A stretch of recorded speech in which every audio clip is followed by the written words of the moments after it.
बच्चों हम लोग लास्ट क्लास में करंट इलेक्ट्रिसिटी में आरसी सर्किट पढ़ रहे थे और हमने आरसी सर्किट पढ़ लिया था। तो charging of capacitor through resistance bye battery पढ़ रहे थे। तो आज हम लोग उस पर कुछ सवाल करेंगे। तो सवाल देखिए, एक V0 वोल्ट की बैटरी है, ये स्विच है जो कि ओपन है, 3R रेजिस्टेंस, 6R R और ये C कैपेसिटर। हमसे कह रहे हैं सर्किट में फाइंड इक्विवेलेंट टाइम कांस्टेंट। आपको टाइम कांस्टेंट ऑफ चार्जिंग बताना है। दूसरा, charge on capacitor as a function of time, और इस कैपेसिटर पे पहुंचने वाला charge as a function of time बताना है। ठीक है, तो मैं दोनों तरीके से सवाल कर रहा हूँ, ध्यान दीजिए। यार बताओ स्टैंडर्ड फंक्शन क्या होता था? Q बराबर Q max 1 minus E power minus T by tau. ये कैपेसिटर के चार्जिंग का फंक्शन था as a function of time. Capacitor का charge as a function of time. Q maximum capacitor का फुल चार्ज था T टेंडिंग टू इनफाइनाइट पर, long time पर, right.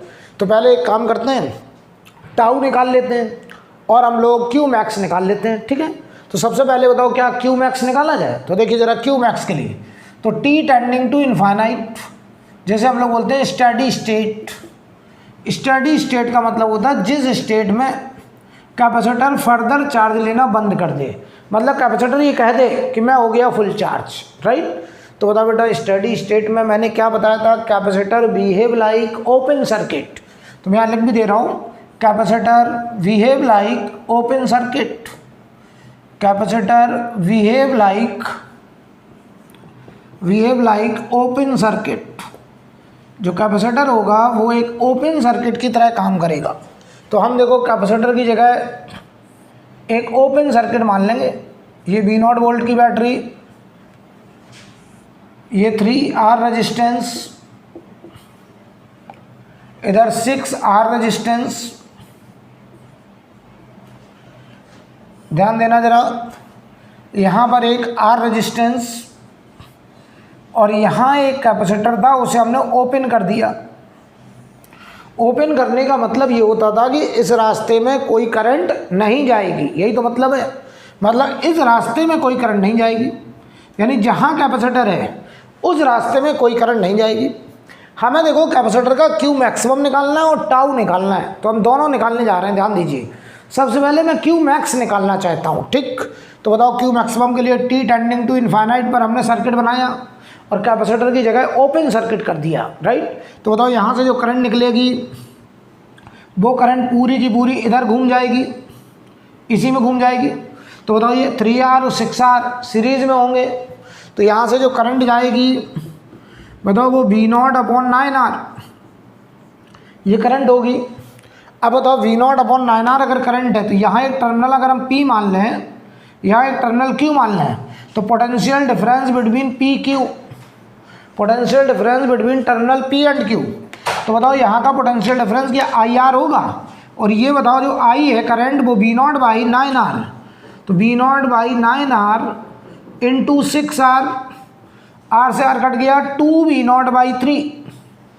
तो बताओ P से Q के बीच में वोल्टेज 2V0 बाई 3 है। अब जरा ध्यान से देखना, अगर यहाँ वोल्टेज हमने देखो यहाँ वोल्टेज निकाल लिया 2V0 बाई 3, बहुत बढ़िया समझिएगा।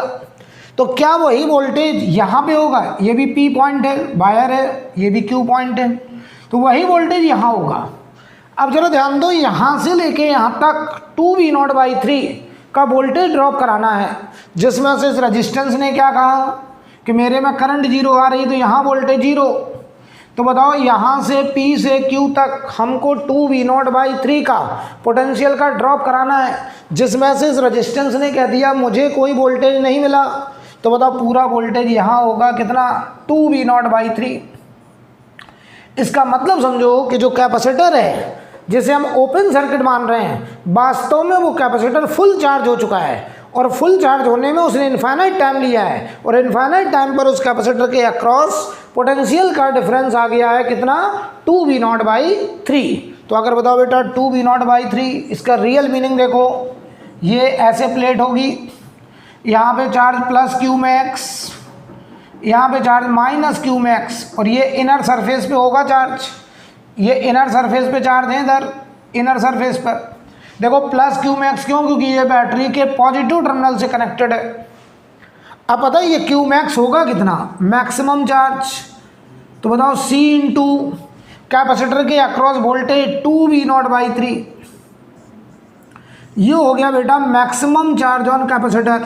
और ये मैक्सिमम चार्ज हमने T tending to infinite after long time find out कर लिया, राइट। तो देखो जरा, कैपेसिटर का मैक्सिमम चार्ज आ गया, कैपेसिटर इससे ज़्यादा चार्ज नहीं ले सकता। इसके बाद देखो क्या हुआ, ये कैपेसिटर फुल चार्ज हो गया, इसने इस रास्ते में चार्ज का मंगवाना बंद कर दिया। चार्ज मंगवाने का मतलब है चार्ज फ्लो पर सेकंड, करंट मंगवाना बंद कर दिया, तभी तो इस रास्ते में करंट क्या हो गई, 0। तो ऐसा लग रहा था जैसे कैपेसिटर ओपन सर्किट के जैसे बिहेव कर रहा है, राइट। ओपन सर्किट का रियल मीनिंग क्लियर कर लीजिए। ओपन सर्किट का ये मतलब नहीं है कि कैपेसिटर वहाँ से निकल के कहीं घूमने चला गया ना, कैपेसिटर है लेकिन अब वो उस रास्ते में फर्दर करंट मंगवाना बंद कर दिया और बोला मैं हो चुका हूँ full charge. I think clear. और वो फुल चार्ज इस सवाल में आ गया C इंटू 2V0/3। अब चलो हम लोग टाउ निकालते हैं, टाउ।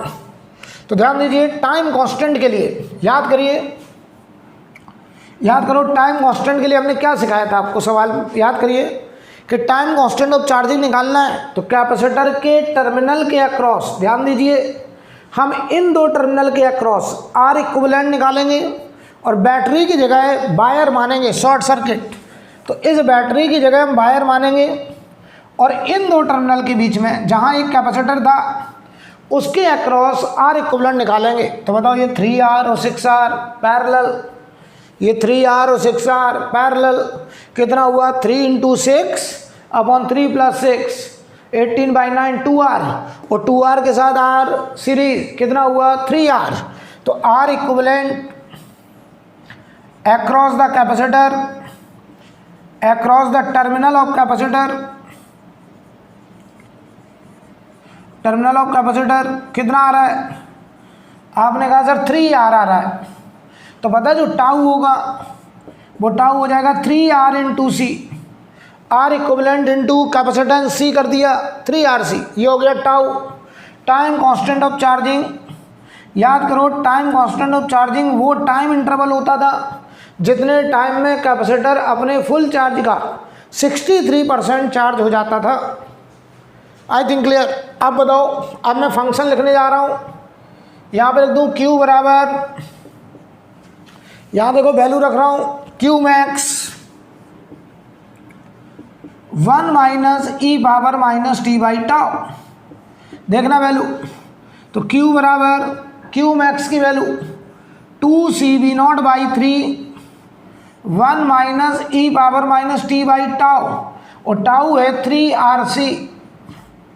ये हमारा इस सवाल में कैपेसिटर का charge as a function of time आ गया।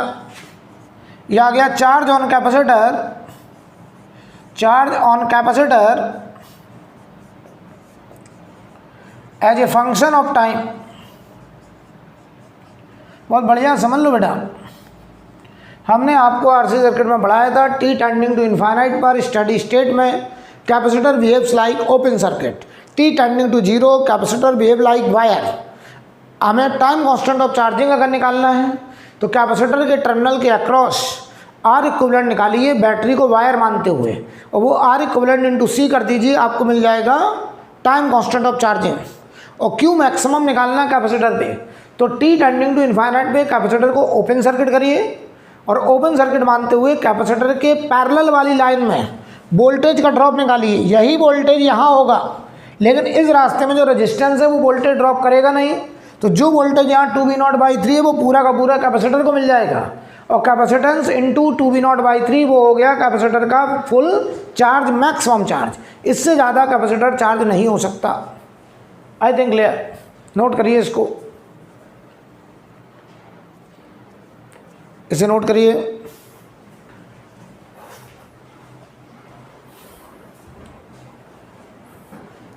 तो अब देखो हम आपको इंटीग्रेशन से बचा ले रहे हैं, सीधा डायरेक्ट लिखना सीख गए, राइट। आगे बढ़ा जाए, चलिए देखते हैं।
चलिए देखिए, जो सर्किट है वो पहले हम बना दें। सर्किट को जैसा है, यहाँ पर एक बैटरी जिसका ईएमएफ ई है, ठीक है, और यहाँ पर एक रेजिस्टेंस है आर, यहाँ पर एक रेजिस्टेंस है 2R, यहाँ पर एक रेजिस्टेंस है 3R, और ये कैपेसिटर है C, यहाँ पर एक कैपेसिटर है 2C,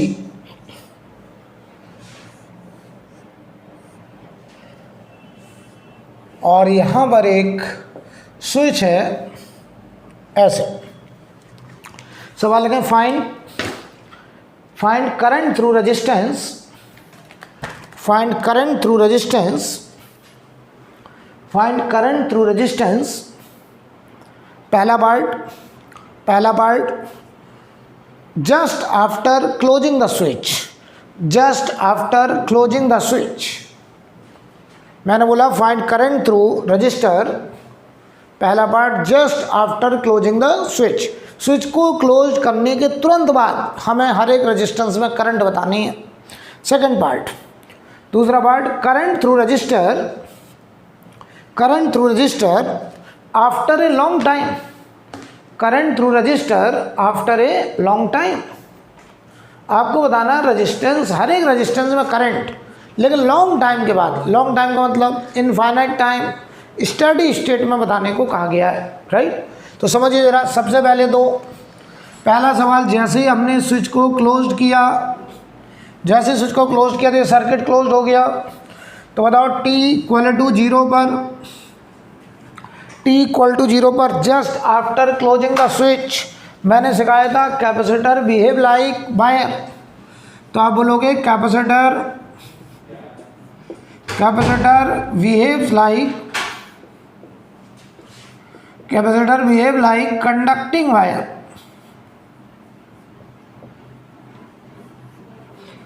capacitor behave like conducting wire. तो जहाँ जहाँ कैपेसिटर है आप उसको वायर मान लीजिए, वायर मान लीजिए। तो देखो भाई, ये हमारे पास इसकी पोलैरिटी देखो, इधर प्लस इधर माइनस, ये बैटरी है, और जहाँ जहाँ कैपेसिटर हम वहाँ वायर मानेंगे। ध्यान से देखना,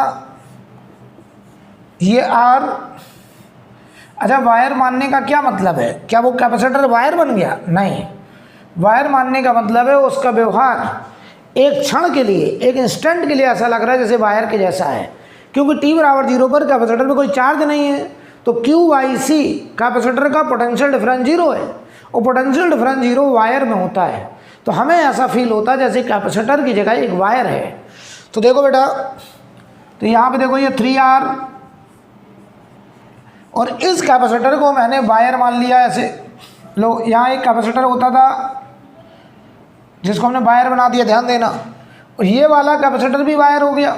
यहाँ ऐसे बना देना डिब्बा की, ये कैपेसिटर था।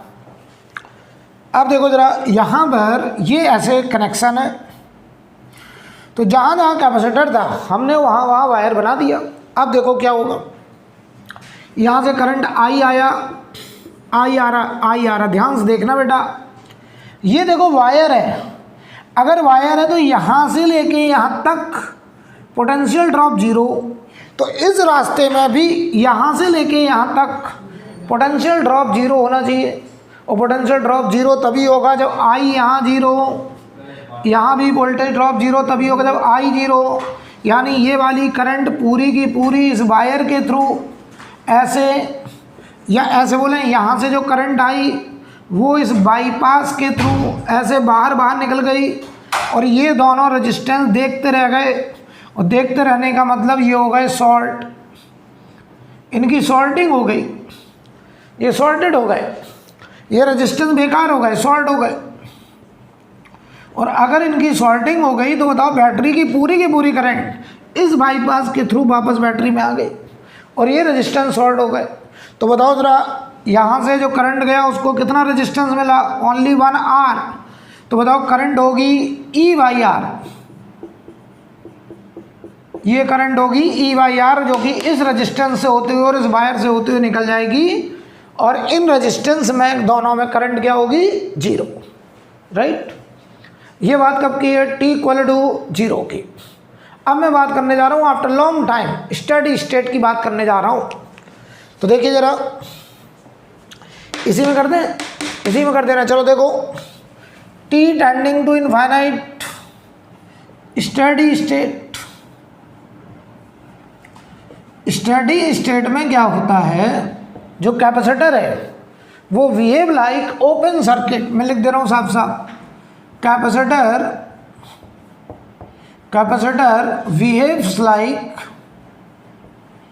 Capacitor behave like open circuit. Capacitor जो है वो ओपन सर्किट के जैसा बिहेव करेगा। ओपन सर्किट का मतलब देखो, यहाँ ओपन कर दिया मैंने, क्या ओपन करने का ये मतलब हो गया कैपेसिटर कहीं चला गया, नो। इसका मतलब ये दोनों कैपेसिटर फुल चार्ज हो चुके हैं। अभी हम फुल चार्ज भी बता देंगे, ध्यान देना।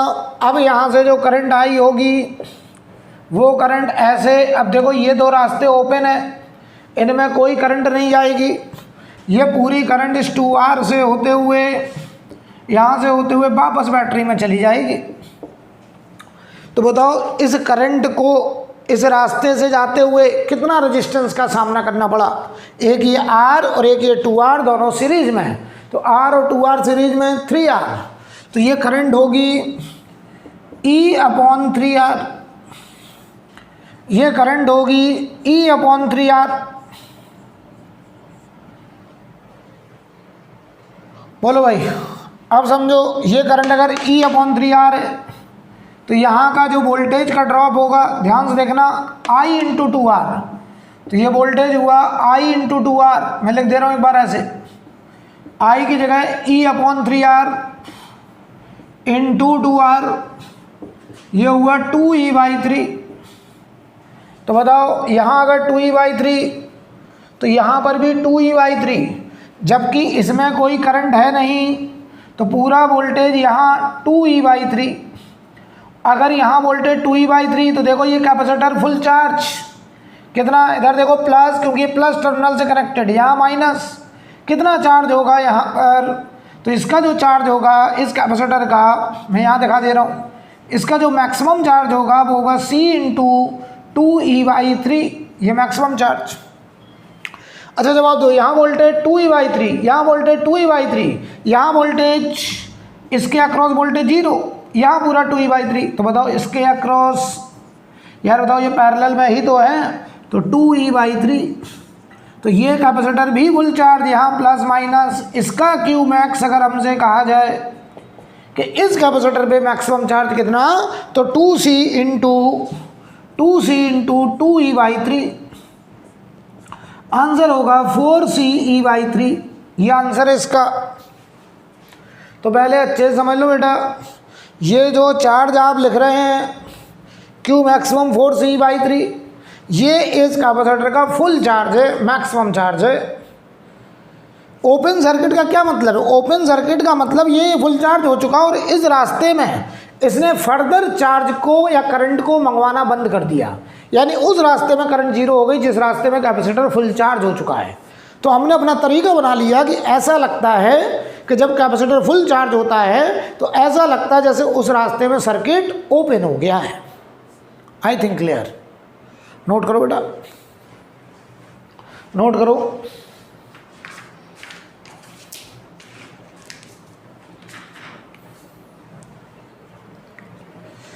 नोट करिए।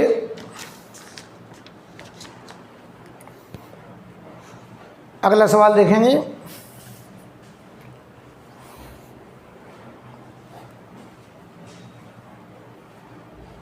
हटा दें से, अब देखिए,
अगला सवाल देखो बेटा, आपसे कहा जा रहा है,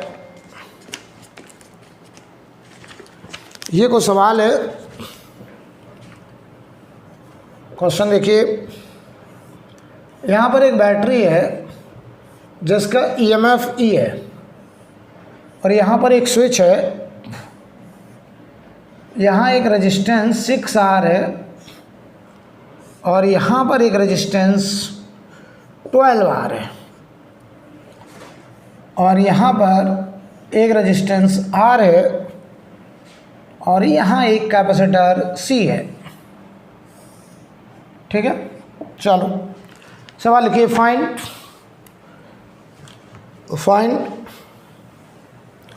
current through each register, find current through each register. पहला part just after closing the switch, पहला part just after closing the switch, bracket में लिख दो at T equal to 0, bracket में at T equal to 0, right.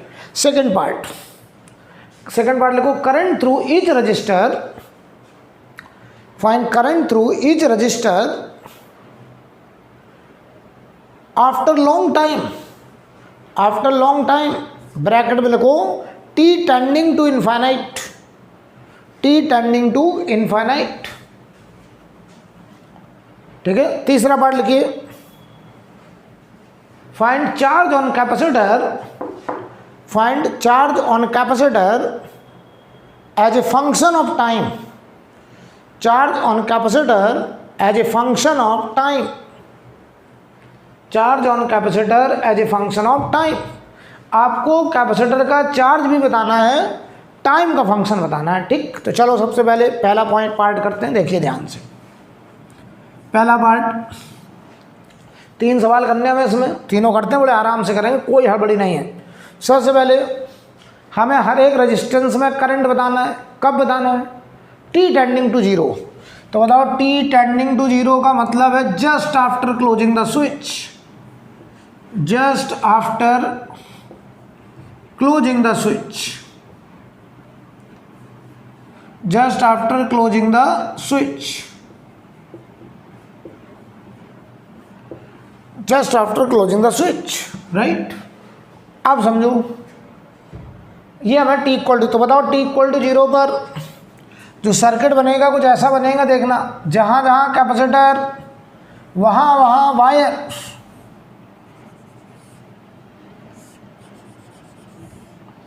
ये 12R, ये 6R और ये R और ये वायर। बताओ t इक्वल टू 0 पर कैपेसिटर रिप्लेस्ड बाई वायर, तो यहाँ देखो कैपेसिटर था, उस कैपेसिटर को रिप्लेस्ड बाई वायर लिख भी दे रहे हैं, ठीक है। t बराबर 0 पर ऐसा लगा जैसे कैपेसिटर एक वायर बन गया हो, ठीक। इसका ईएमएफ बेटा ई है, तो यहाँ से जो करंट जाएगा समझना, इन दो पॉइंट के बीच में पहले आर इक्विवेलेंट निकालो, तो ये आर और ये 6R पैरेलल, आर और 6R parallel, R into 6R, R plus 6R, 6R/7, कैसा 6R/7। तो इन दोनों का सीरीज रिजल्ट कितना हो गया, 6R/7, sorry parallel result 6R/7, ठीक।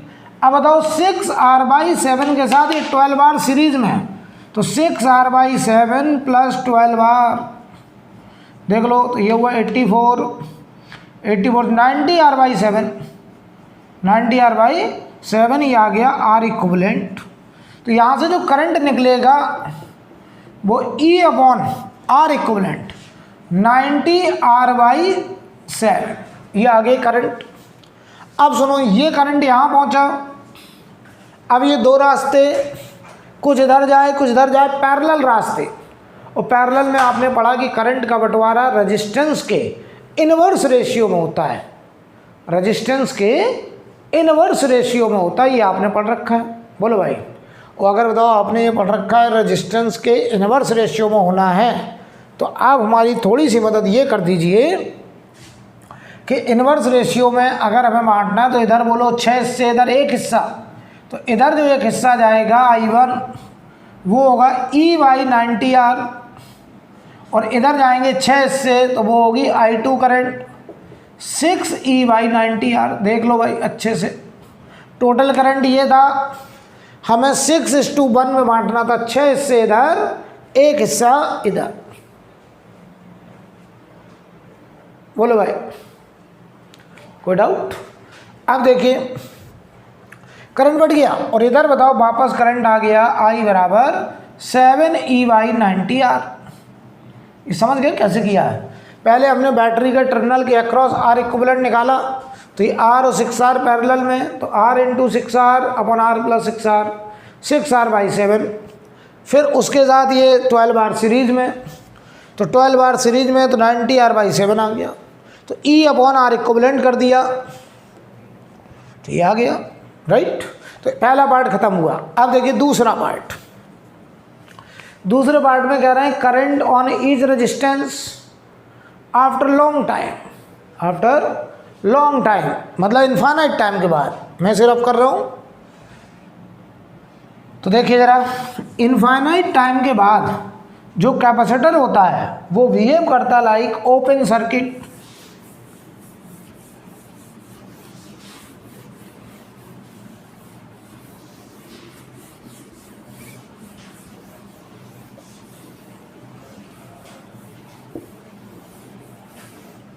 तो देखिए भाई सेकंड पार्ट कर रहे हैं, टी टेंडिंग टू इनफाइनाइट, जिसे हम लोग बोलते हैं स्टेडी स्टेट भी कहते हैं। स्टेडी स्टेट लॉन्ग टाइम के बाद। तो बताओ बेटे अगर लॉन्ग टाइम होगा तो लॉन्ग टाइम के बाद हम लोग क्या करेंगे, कैपेसिटर फुल चार्ज। और फुल चार्ज का रियल मीनिंग क्या है? फुल चार्ज का रियल मीनिंग है नो करंट इन कैपेसिटर। इसका रियल मीनिंग देखना, no current in capacitor branch, no current in capacitor branch. और अगर कैपेसिटर ब्रांच में कोई करंट नहीं, इसका मतलब ये हुआ capacitor behave like open circuit. देखो रियल मीनिंग ये है कि कैपेसिटर टी इनफाइनाइट में फुल चार्ज हुआ। फुल चार्ज कौन ला रहा है? करंट। करंट का नाम है पर सेकंड कितना चार्ज, दैट इज करंट। तो अगर कोई फुल चार्ज हो गया तो वो कह रहा है अब मेरे रास्ते में चार्ज मत भेजो, मतलब अब मेरे रास्ते में करंट मत भेजो। तो कैपेसिटर वाले रास्ते में कोई करंट नहीं जाएगी, और कैपेसिटर वाले रास्ते में अगर कोई करंट नहीं जा रही है, इसका मतलब ऐसा लग रहा है जैसे कैपेसिटर ओपन हो गया है, ओपन सर्किट का जैसा हो गया है। तो हम इसे ओपन करने जा रहे हैं, ध्यान से देखना। फिर से सर्किट बनाएंगे ऐसे। यहां पर देखो 6R, और यहां देखिए जरा 12R, और इधर देखिए R, और ये देखिए ओपन सर्किट। ये हो गया ओपन सर्किट। जहां कैपेसिटर था वहां हमने ओपन कर दिया। ओपन करने का मतलब ये नहीं कि कैपेसिटर कहीं चला गया घूमने, ना, कैपेसिटर है वो फुल चार्ज हो गया। हम फुल चार्ज भी अभी निकाल लेंगे, देखना ध्यान से। इसका मतलब यहाँ से जो करंट चली होगी वो करंट इधर बिल्कुल भी नहीं गई होगी, इस रास्ते में जीरो करंट, पूरी करंट यहीं चली गई। तो ये बताओ 6R 12R सीरीज में, अरे यहाँ से करंट ऐसे घूमी है तो ये सीरीज में 18R, तो I बराबर E/18R। तो बताओ यहाँ का जो वोल्टेज होगा, यहाँ जो वोल्टेज होगा I × 6R, तो इसमें 6R से मल्टीप्लाई करो, R से R कट गया, E/3 कितना आ गया बेटे? E/3। चेक कर लो, I × 6R, E/18R × 6R, तो E/3 आ गया। और अगर यहाँ वोल्टेज E/3, तो ध्यान से देखना, तो यहाँ से यहाँ तक ये P पॉइंट, ये Q पॉइंट मान लें, P से Q वोल्टेज E/3 ड्रॉप होना है, तो चाहे हम ऐसे चले जाएं, E/3 ड्रॉप होना है, यहाँ कितना ड्रॉप 0, क्योंकि करंट ही नहीं है, यहाँ वोल्टेज 0, तो यहाँ का जो वोल्टेज होगा वो E/3 होगा। और अगर E/3 होगा तो सुनो ध्यान से, इसका मतलब ये कैपेसिटर फुल चार्ज हो गया, यहाँ पहुँच गया प्लस क्यू मैक्स, यहाँ पहुँच गया minus Q max, inner surface पर चार्ज पहुँच चुका है, और उस क्यू मैक्स की वैल्यू है, उस क्यू मैक्स की वैल्यू है C into E/3, C into E/3, right.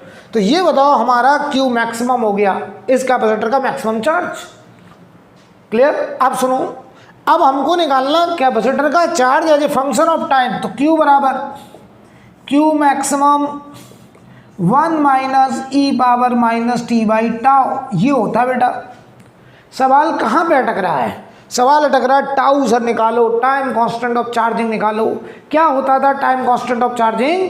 वो टाइम इंटरवल जितने टाइम के बाद कैपेसिटर अपने फुल चार्ज का 63% चार्ज अचीव कर लेता था, उस चार्ज को हम लोग बोलते थे time constant of charging, right. तो ध्यान दीजिए, यहाँ पर देखो जरा, ये चार्ज हमारा t टेंडिंग टू इन्फाइनाइट का है, और वो आ गया C/3, अभी रख देंगे। सवाल बस टाउ पे फंस रहा है, टाउ में यहाँ निकाल रहा हूँ। यहाँ देखिए कैसे निकालते थे हम लोग टाइम कांस्टेंट ऑफ चार्जिंग। हम कहते थे कैपेसिटर के टर्मिनल के अक्रॉस R इक्विवेलेंट निकालूँ, बैटरी को वायर मानते हुए बैटरी को शॉर्ट सर्किट कर दो, और कैपेसिटर के टर्मिनल के अक्रॉस R इक्विवेलेंट निकाल के इंटू C कर दो, आपको टाइम कांस्टेंट ऑफ चार्जिंग मिल जाएगा। तो ध्यान दो, इस बैटरी को करेंगे शॉर्ट सर्किट, इसे माना वायर, ध्यान देना, और इसे मानेंगे बैटरी या ओपन सर्किट, मतलब इन दो टर्मिनल के बीच में। अब हमें इन दो पॉइंट के बीच, मान लो इसे नाम देते हैं A और B, तो पता है टाउ क्या होगा? R equivalent between A and B। R equivalent between A and B का मतलब between terminal of capacitor, between terminal of capacitor into C कर देंगे, हमारा टाउ आ जाएगा। अब बताओ R इक्विवेलेंट कैसे निकाला जाए? तो ध्यान दो, ये दोनों पैरेलल, अरे यहाँ से यहाँ चले जाओ, चाहे यहाँ से यहाँ चले जाओ, ये दोनों पैरेलल, कितना हुआ? 6R into 12R upon 6R plus 12R, तो 6R into 12R 72, 6 plus 12 18, 4R के साथ R सीरीज कितना हुआ? 5R। तो पता तुमको ये आ गया 5RC,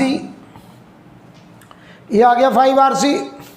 तो इसका पता फंक्शन में लिखने जा रहा हूँ, चार्ज का फंक्शन यही लिखना है, Q बराबर Q मैक्स C E/3 1 माइनस E⁻⁻t/τ, और टाउ है हमारा 5RC। ये हमारा आंसर नोट कर लो, ये आ गया कैपेसिटर का charge as a function of time. अब हम लोग विदाउट इंटीग्रेशन करना सीख गए हैं, नोट कर लो बेटा।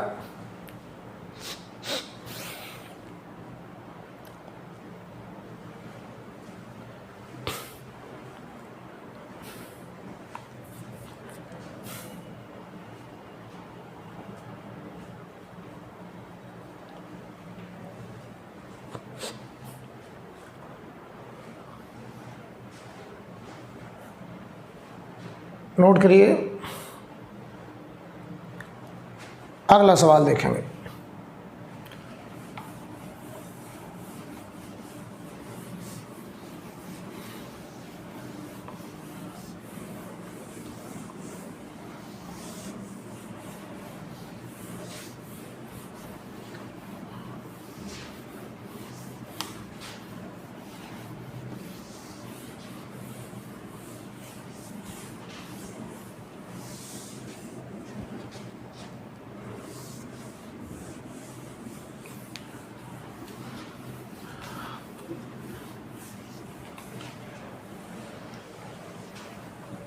समझिए ना, अगला सवाल में हम आपसे केवल टाइम कांस्टेंट पूछने जा रहे हैं।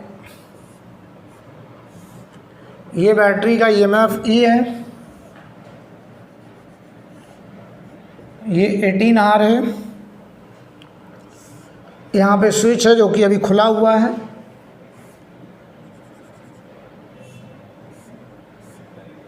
ये C है, ये 2R है, और यहाँ पर एक 9R रेजिस्टेंस, 9R रेजिस्टेंस। ठीक है, अब हम बहुत ही आसान सी बात पूछ रहे हैं, find time constant of charging, केवल इतना पूछ रहा है, find time constant of charging. Time constant of charging, बल्कि हम कैपेसिटर का charge as a function of time भी बता सकते हैं बेटा, लेकिन हम यहाँ पे केवल आपसे टाइम कांस्टेंट पूछ रहे हैं। कैसे करते थे टाइम कांस्टेंट ऑफ चार्जिंग, याद करो, पहले स्विच को क्लोज करते थे। टाइम कांस्टेंट ऑफ चार्जिंग निकालने के लिए कैपेसिटर के टर्मिनल के अक्रॉस यहाँ पे आर इक्विवेलेंट निकालते थे, और जहाँ बैटरी होती थी उसे वायर मानते थे। तो अलग बना दे रहे हैं, अलग बना दे रहे हैं, ये हमारा सवाल था। अब हम इसको अलग फोटो बनाएंगे, देखना। जहाँ बैटरी है वहाँ वायर मानेंगे। ये देखो 18R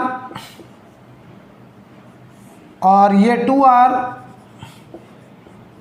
और हमें R equivalent terminal of capacitor बताना है, टर्मिनल के कैपेसिटर के अक्रॉस। और यहाँ पर ये 9R,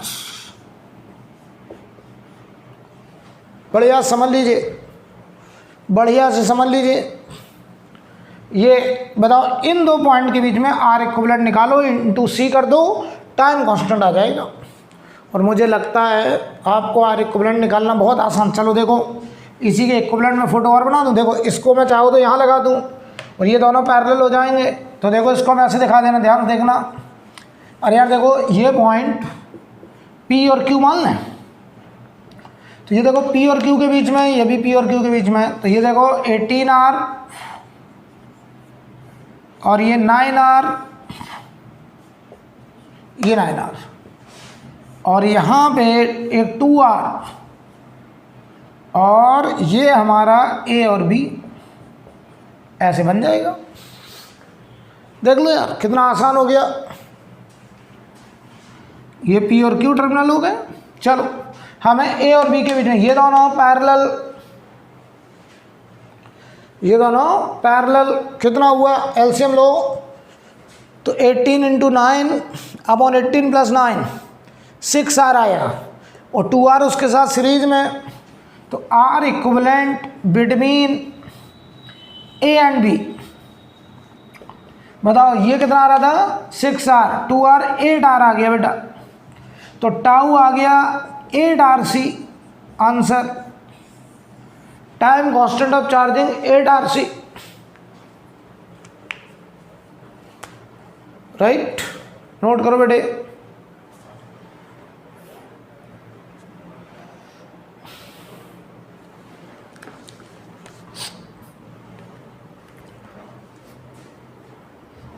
अगला क्वेश्चन। अच्छा, हम इसका charge as a function of time भी लिख सकते हैं, लिख के दिखाएं। इसका charge as a function of time लिखें, देखो कैसे, कितना आसान है। आपको कहना चाहिए सर इसका charge as a function of time ऐसे लिखेंगे, Q बराबर Q maximum 1 - e power -t/τ, ऐसे लिखेंगे। बोलिए, अब यहाँ पर Q मैक्सिमम निकालो, टाउ आ चुका है, Q मैक्सिमम, ये maximum charge t tending to infinite पे होता था।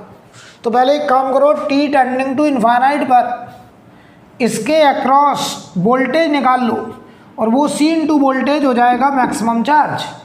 तो t = इन्फाइनाइट पर ये बनता है ओपन सर्किट। तो यहाँ से जो करंट जाएगी वो ऐसे जाएगी, ऐसे। तो 18R और 9R सीरीज में कितना हुआ, 27। तो यहाँ से करंट गई E/27R, देख लो भाई। और वो करंट पूरी की पूरी इधर चली गई, E/27R। यहाँ का जो वोल्टेज होगा वो वोल्टेज होगा I × 9R। तो ये आया E/3। तो यहाँ वोल्टेज E/3, लेकिन इसमें करंट 0 है, तो इसको वोल्टेज 0 मिला। तो इसको वोल्टेज मिला E/3। तो ये कैपेसिटर फुल चार्ज हुआ होगा प्लस माइनस ये क्यू मैक्स और ये माइनस क्यू मैक्स, और ये क्यू मैक्स की वैल्यू होगी, मैं यहाँ लिख दे रहा हूँ नीचे, C इंटू इसका वोल्टेज E/3। तो आप यहाँ डायरेक्ट लिख सकते थे कैपेसिटर का charge as a function of time C E/3 1 minus E power minus T/τ 8RC। ये हमारा सवाल समाप्त होता हुआ।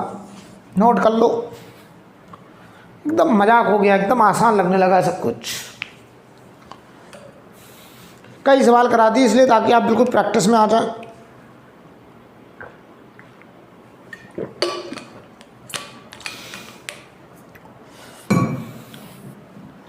ताकि आप एकदम प्रैक्टिस में रहें।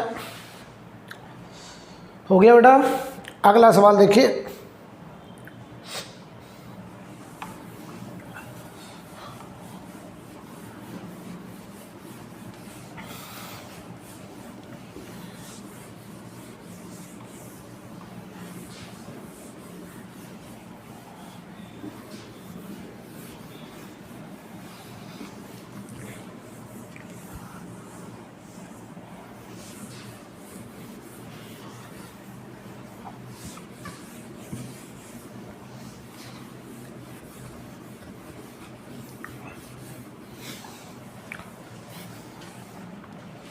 अगला सवाल देखिए।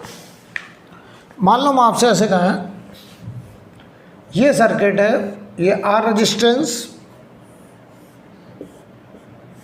यहाँ पर एक बैटरी EMF उसका, यहाँ पर एक रेजिस्टेंस है 2R, और अभी ये स्विच ओपन है। बढ़िया से देखिए, घबराने की ज़रूरत है नहीं। और यहाँ पर एक कैपेसिटर C लगाया गया है, C लगाया गया, ठीक। ये स्विच है। हमारा सवाल बहुत छोटा सा है आपसे, find time constant of charging. हम आपसे केवल पूछ रहे हैं time constant of charging, find time constant of charging. करिए। तो आप लोगों ने इसे ट्राई किया, find time constant of charging. आपको केवल इसमें टाइम कांस्टेंट पूछा बेटा, टाइम कांस्टेंट ऑफ चार्जिंग। तो बहुत आसान है। टाइम कांस्टेंट ऑफ चार्जिंग हम कैसे निकालते थे, याद करो। पहले हम R equivalent between the terminal of capacitor, और बैटरी को वायर करते थे, शॉर्ट सर्किट कर देते थे। तो इसी के इक्विवेलेंट देखो, मैं फोटो बनाने जा रहा हूँ। ये एक रेजिस्टेंस, ये वाला, ये बैटरी हो गई शॉर्ट सर्किट वायर। यहाँ पर एक R, यहाँ एक 2R, ये R, और यहाँ इन दो टर्मिनल के बीच में हमको R इक्विवेलेंट निकालना है। तो हमारा पता टाउ क्या होगा, R equivalent between A and B, और इनटू C कर देंगे तो हमारा टाइम कांस्टेंट आ जाएगा। अब सुनो ध्यान से, यहाँ से यहाँ वोल्टेज 0, ये वोल्टेज 0, यहाँ से यहाँ मान लो P, ये Q कर दें, तो P और Q के बीच में वोल्टेज 0, तो इसके अक्रॉस भी वोल्टेज 0, और अगर ये वोल्टेज 0 तो ये हो गया शॉर्ट, ये शॉर्ट, तो इसकी जगह वायर मान लो। यानी पता ये सर्किट केवल इतना बचा है, ये वायर मान ले रहा हूँ मैं। तो ये वायर, ये एक R, यहाँ एक 2R, और ये वो दो टर्मिनल हैं A और B। देख लो अच्छे से। अब बताओ, ये R और 2R पैरेलल हो गए भाई। तो R equivalent between A and B, और ये हो गए पैरेलल, तो R into 2R, R plus 2R, ये हो गया 2R/3। तो यहाँ रख दो, आंसर आएगा 2R/3 इंटू C। नोट कर लो बेटा, time constant of charging note कर लीजिए।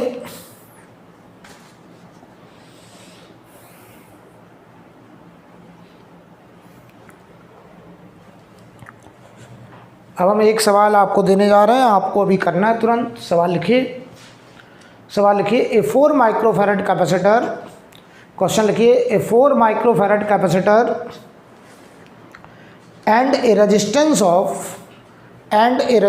Of 2.5 mega Om, 2.5 mega Om are in series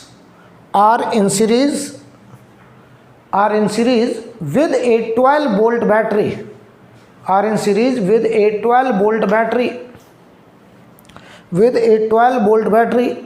Find time after which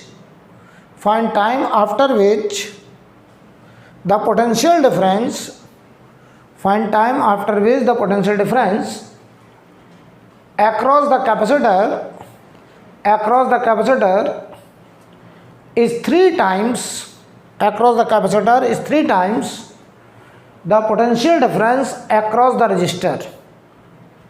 Potential difference across the capacitor is 3 times the potential difference across the resistor, right? और अलग से लिख लो, given आपको Ln2 की value 0.693 दी गई है, ये वैल्यू आपको गिवन है, गिवन Ln2 इक्वल टू 0.693, ठीक है।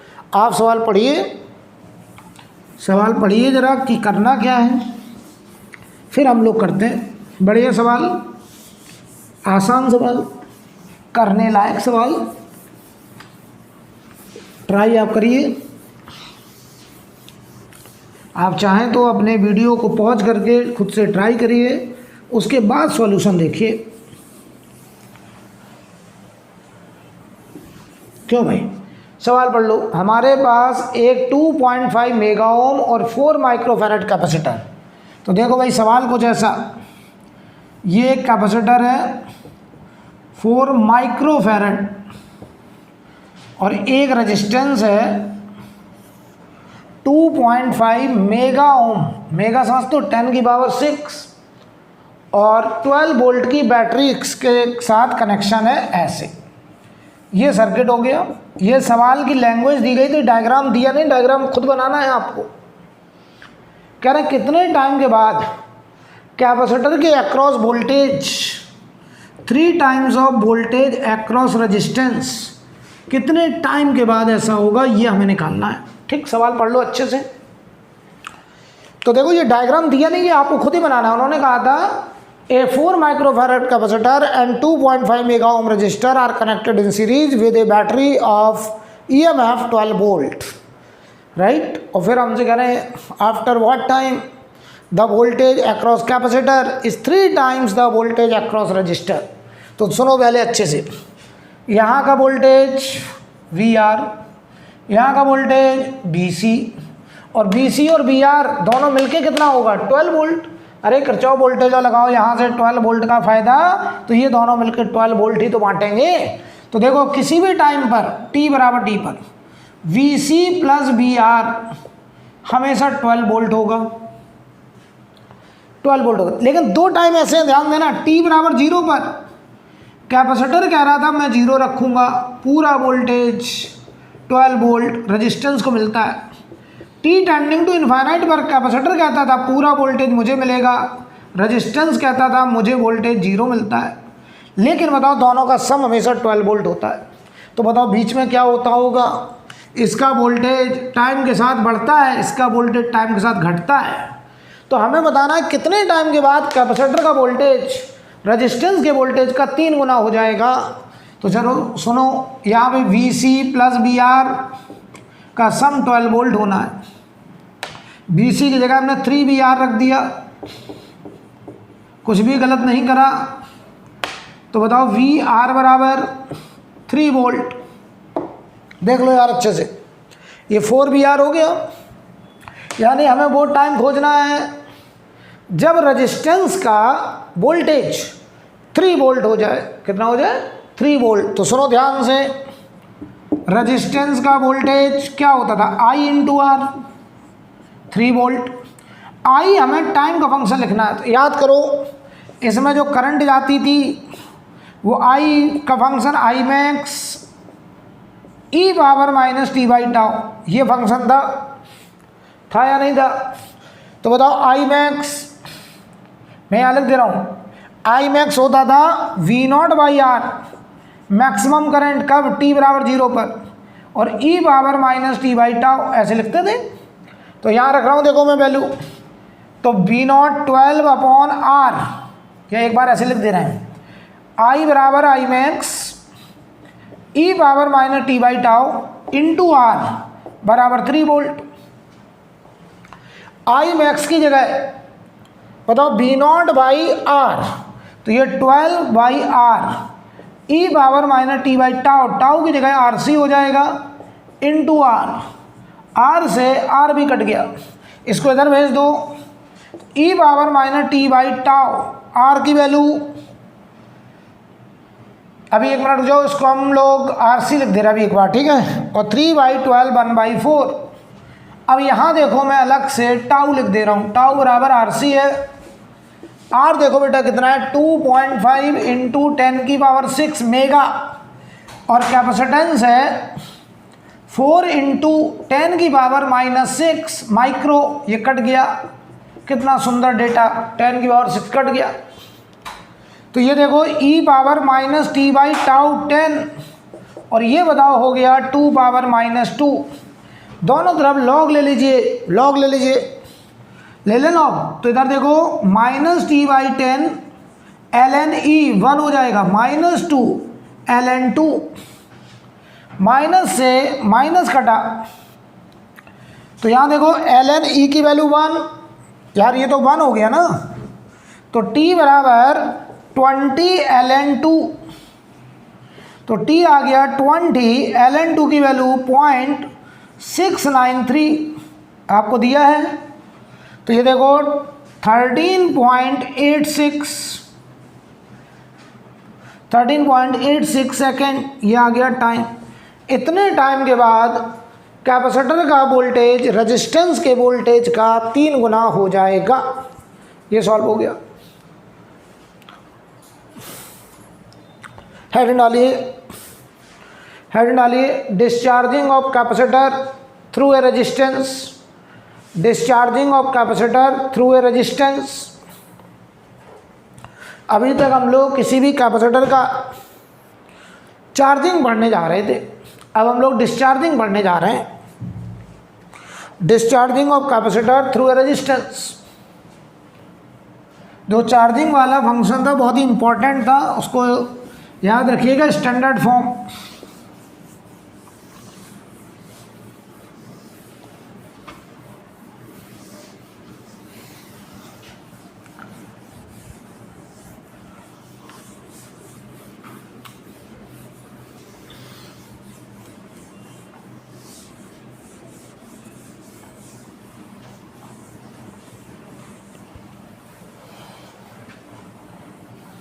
ध्यान दीजिए, discharging of capacitor, discharging of capacitor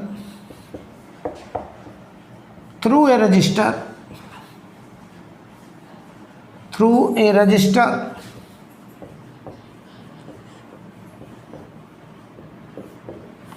अब हमारे पास पहले से एक कैपेसिटर चार्ज कैपेसिटर है, यहाँ पे चार्ज प्लस क्यू नॉट, यहाँ पे चार्ज माइनस क्यू नॉट। ये टाइम t बराबर 0 का चार्ज है, t बराबर 0 का, और हमने इसको एक रेजिस्टेंस के थ्रू डिस्चार्ज करने की कोशिश करी है। ये एक स्विच है, अभी स्विच ओपन है, ये रेजिस्टेंस, अब बैटरी नहीं है सर्किट में। तो बताओ ये फोटोग्राफ t बराबर 0 का है, तो कब t बराबर 0 पर कैपेसिटर पे मैक्सिमम चार्ज है, कितना है? क्यू नॉट, क्यू नॉट है कैपेसिटर का मैक्सिमम चार्ज है t बराबर 0 पर, राइट। इसमें एनर्जी स्टोर्ड है कितनी? Half Q naught square by C, ये एनर्जी स्टोर्ड। अगर हम बात करें, हम जैसे ही स्विच को क्लोज किए, तो जैसे ही स्विच को क्लोज किए तो ध्यान देना, अगर ये चार्ज था तो इसके अक्रॉस वोल्टेज था, तो ये एक बैटरी के जैसा बिहेव करेगा और इधर करंट फ्लो कराएगा सर्किट में ऐसे। और बताओ रेजिस्टेंस में अगर करंट जाता है तो ये पर सेकंड लॉस करता I²R, जूल हीटिंग के फॉर्म में, जूल हीटिंग के फॉर्म में I²R। लेकिन बताओ इसका जो वोल्टेज है वो टाइम के साथ घटता चला जाएगा, करंट घटती चली जाएगी, जो चार्ज है वो भी घटता चला जाएगा और इनफाइनाइट टाइम के बाद ये कैपेसिटर फुली डिस्चार्ज हो जाएगा और इसकी एनर्जी लॉस हो जाएगी। और ये जो करंट है ये टाइम डिपेंडेंट होगा, टाइम डिपेंडेंट करंट। अच्छा बताओ अगर टाइम डिपेंडेंट करंट है तो I²R, तो I के साथ सफिक्स में T लगा दिया, यानी current as a function of time. तो 1 सेकंड में रेजिस्टेंस में जो एनर्जी लॉस होती है वो I²R होती है। लेकिन I बताओ वेरिएबल है कि कांस्टेंट, तो आपने कहा सर वेरिएबल, तो हर 1 सेकंड में लॉस अलग अलग होगा। तो मैं बोलूँगा I²R, I टाइम का फंक्शन, 1 सेकंड में लॉस, तो dt टाइम में लॉस I²R dt, और ऐसे छोटे छोटे dt 0 से इनफाइनाइट में लॉस, और यही पूरा लॉस होगा इस कैपेसिटर की पूरी एनर्जी जो कि हाफ Q0² थी। यानी कैपेसिटर में जो एनर्जी थी हाफ Q²/C, वो रेजिस्टेंस में जूल हीटिंग के फॉर्म में इनफाइनाइट टाइम में पूरी की पूरी एनर्जी क्या हो गई, लॉस। ये जूल हीटिंग के फॉर्म में इनफाइनाइट टाइम में रेजिस्टेंस ने कैपेसिटर की पूरी एनर्जी को क्या कर दिया है, लॉस। अब सुनो, यहाँ इसके डिस्चार्ज का जो फंक्शन है Q बराबर, कैपेसिटर का डिस्चार्जिंग का फंक्शन मैं डायरेक्ट लिख रहा हूँ, अब आप समझदार हैं। Q बराबर Q मैक्स e⁻t/τ, ये लिखा जाएगा। और ये जो Q मैक्स है, देखो डिके का फंक्शन है, ये डिके एक्सपोनेंशियल डिके, ये मैक्सिमम चार्ज जब t बराबर 0 का है, t बराबर 0 पर इस पर मैक्सिमम चार्ज था। और जो टाउ है, टाउ इसे बोलेंगे time constant of discharging, time constant of discharging, और वो है RC। तो सुनो पहले अच्छे से, अब कैपेसिटर में मैक्सिमम चार्ज t बराबर 0 पे है, इनफाइनाइट टाइम के बाद तो भी फुली डिस्चार्ज हो जाएगा। क्यों डिस्चार्ज हो गया, क्योंकि ये बैटरी बना, इसने करंट भेजी तो ये लगातार एनर्जी का लॉस कर रहा है। तो जो कैपेसिटर की एनर्जी थी वो इनफाइनाइट टाइम में पूरी रेजिस्टेंस ने लॉस कर दी हीट एनर्जी के फॉर्म में।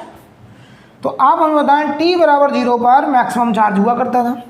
अगर हम इसका charge as a function of time दिखाएं, Q टाइम के साथ दिखाएं, तो ये एक्सपोनेंशियली डिके, ये देखो Q0 या Q मैक्सिमम, t बराबर 0 पर मैक्सिमम चार्ज और इनफाइनाइट टाइम में ये फुली डिस्चार्ज। तो एक्सपोनेंशियल डिके जैसे रेडियो एक्टिव डिके होता है, एकदम वैसा ही। Q बराबर Q मैक्स e⁻t/τ। अब टाउ क्या है, ध्यान दो, टाउ वो टाइम है जितने टाइम में कैपेसिटर का चार्ज, ध्यान दो इधर देखना, t की जगह है अगर हम टाउ रख दें, t की जगह टाउ, तो Q बराबर Q मैक्सिमम e⁻−1, यानी ये बन गया 0.37 Q मैक्सिमम। इसका मतलब ये हुआ टाउ वो टाइम है जितने टाइम में कैपेसिटर पे चार्ज, उसके मैक्सिमम चार्ज का 37% बचा, 37% बचा, तो डिस्चार्ज कितना, 63% डिस्चार्ज। तो ये देखो बचा 0.37 Q मैक्स। तो बताओ इतने टाइम में, ये टाइम ही तो है, इतने टाइम में इतना डिस्चार्ज, और यहाँ मैं दिखा दे रहा हूँ इन दोनों का डिफरेंस देखो, 0.63 Q मैक्स डिस्चार्ज। तो इसका मतलब अगर कोई मुझसे कहे कि टाइम कांस्टेंट ऑफ चार्जिंग, याद करो टाइम कांस्टेंट ऑफ चार्जिंग वो टाइम होता था जितने टाइम में कैपेसिटर अपने मैक्सिमम चार्ज का 63% चार्ज होता था। कोई तुमसे कहे टाइम कांस्टेंट ऑफ डिस्चार्जिंग क्या है, तो वो टाइम जितने टाइम में कैपेसिटर अपने फुल चार्ज का 63% डिस्चार्ज होता है, यानी चार्ज बचता कितना, 37%। 63% चला गया, बचा कितना, 37%। ये बहुत बढ़िया समझ लीजिए, टाइम कांस्टेंट ऑफ डिस्चार्जिंग वो टाइम होता है जितने टाइम में कैपेसिटर 63% डिस्चार्ज हो जाता है, यानी उस पर चार्ज बचता है 37%। और टाइम कांस्टेंट ऑफ चार्जिंग वो टाइम होता था जितने टाइम में कैपेसिटर 63% चार्ज हो जाता था। यानी time constant of charging 63% charge होने का time, time constant of discharging 63% discharge होने का टाइम। एकदम सिंपल। आपको पता है यहाँ पर चार्ज भी घटता है, करंट भी घटता है। यहाँ चार्ज करंट दोनों डिक्रीजिंग होंगे, राइट। तो ये आरसी सर्किट वाला टॉपिक यहाँ खत्म होता है। अगली क्लास में हम लोग बल्ब वाले केस करेंगे, कौन सा बल्ब ज़्यादा ग्लो करेगा, कौन सा बल्ब फ्यूज हो जाएगा, इस तरीके के सवाल। उसके लिए हेडिंग डालेंगे इलेक्ट्रिकल अप्लायंसेस। तो वो हम लोग नेक्स्ट क्लास में बातचीत करेंगे बेटा। आज के लिए इतना ही।